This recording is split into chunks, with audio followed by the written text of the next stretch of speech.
Hey, maybe you stood out in the family. Maybe everyone was like, you were rowdy, but you were outspoken. Maybe you were the quiet one, just the introverted personality. Maybe while everyone else is out there, you're in your room and reading your book or watching your movies or busy with a painting. Everyone's like, that one is a little bit strange. We're speaking about the black sheep of the family, and joining us from the UK is Desola Sosan, who's a family life coach. I think at times, Desola, when it comes to this labeling of the black sheep, is that we are lazy to even investigate the unique member of the family, right? At times it's actually serious. Maybe you're seeing a child is hyperactive and you're like, nah, they're just like that. They're the black sheep of the family. Maybe it could be autism. Maybe it could be ADHD. You never know what's going on in a child, right? And I think at times we must be careful of these labels and investigate, why is this child hyperactive? Why is this child so quiet? And start reconnecting with our children or our family members in a way that is probably going to look even beyond some of these labelings, so that we know if there is something to be concerned about, we should know about it. Absolutely. And it's interesting that you would reference neurodiversity. Thankfully, there's a lot more or a lot more awareness in that regard as time has gone by. And it's good to have those conversations that look, because you don't understand it does not make it bad, does not make it wrong. What is the how we can describe the situation is that there is a knowledge gap, right? So for a lot of us, there are knowledge gaps, there are skills gaps. So can you find out where your deficit is and work on that rather than try to make it the problem of that person who is different, because your understanding is limited to the knowledge that you have and the awareness that you have in that moment. And you talked about behavior, hyperactivity. I don't like to label children as hyperactive. Mm-hmm. Children are curious. Children bounce about. They have loads of energy. Mm-hmm. They have limited problems. They're not like us. They're not worried about bills or taxes. What else are they supposed to do?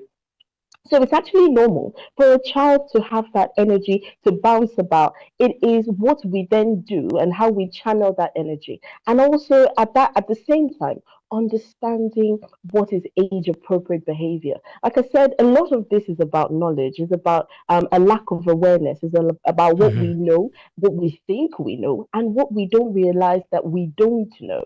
Right. So if we all embrace knowledge and embrace asking questions. Behavior has been studied since the 1850s, and behavioral science has backings of research behind it. So, can we explore information, explore knowledge, ask questions rather than taking a position? One of the questions that a lot of parents forget to ask, like I said earlier, is what is the function of this behavior? Now, functions of behavior have been broken down into four. There's sensory behavior, which is just about a child behaving in a way that feels good to them. There's escape and avoidance. So if a child is told a lie, perhaps they're trying to escape and avoid a consequence, or sometimes they're trying to escape and avoid danger. So for you as a parent is to ask questions and say, what other explanation exists for this child's behavior? And sometimes it's just good old fashioned attention seeking behavior. The child just wants to be seen. They've been too quiet for so long, and they've noticed that there is a pattern of parents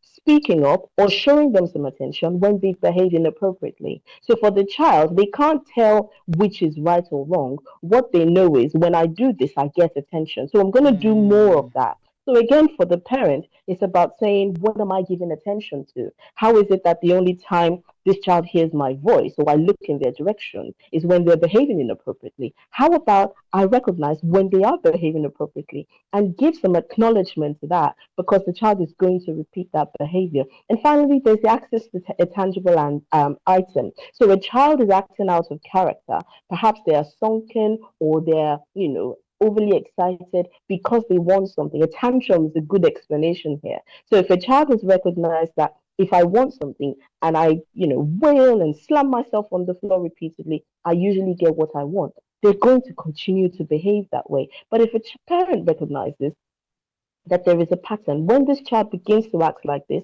usually there's a trigger. If you fix the trigger, then that behavior goes away. So again, it is back to what we know as parents. I've come in contact with parents who've never picked up a book on child psychology, who have never attended a course on trying to understand how the mind of a child works, who know nothing about behavioral science. It is difficult if you're going to manage a human being without any information. So I think we need to embrace that. And I think we need to do better with this generation of parenting that we're running so that we don't keep calling people what they're not and Mm. labeling people inappropriately because these things have long-term effects. Some persons will be able to, be water off the back of a duck. They'll be able to go, well, I'm a black sheep and I'm going to embrace it. Some other person is going to sit with that label all through their lives and they're going to lack motivation to do anything challenging or do anything extraordinary because from childhood they've been told something significant is wrong with them. Yeah.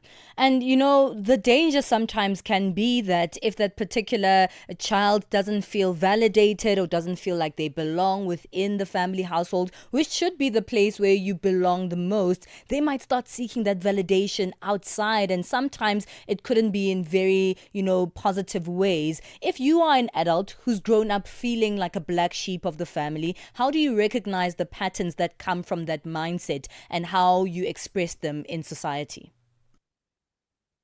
I think the first thing you would sense in your body is a feeling of inadequacy. You would constantly be comparing yourself, measuring yourself against expectations of society, against people that don't know you, don't care about you. Sometimes certain behaviors that we see on social media is an indication of someone who does not know who they are. So when a person behaves inappropriately, when a child behaves inappropriately, we ask two questions.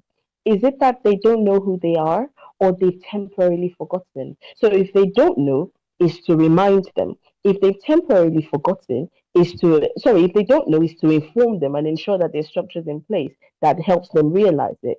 If they've forgotten, it is to remind them. So if a person has gone through life and has missed out on all of that adequate support, it shows up in their choices.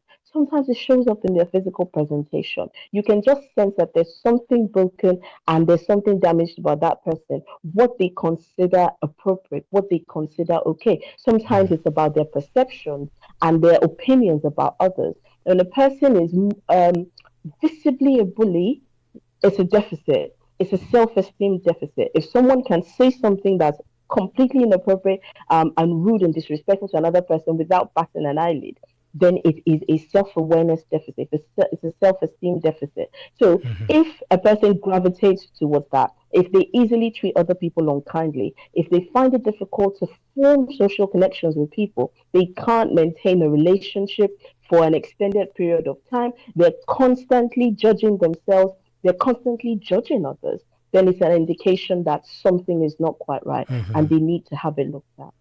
Well, Desola, we've run out of time, but this has been a very helpful conversation debunking this idea of a black sheep. Desola, where can people find you online? Do you have a presence there? Maybe you have great advice as well that people can keep in touch with.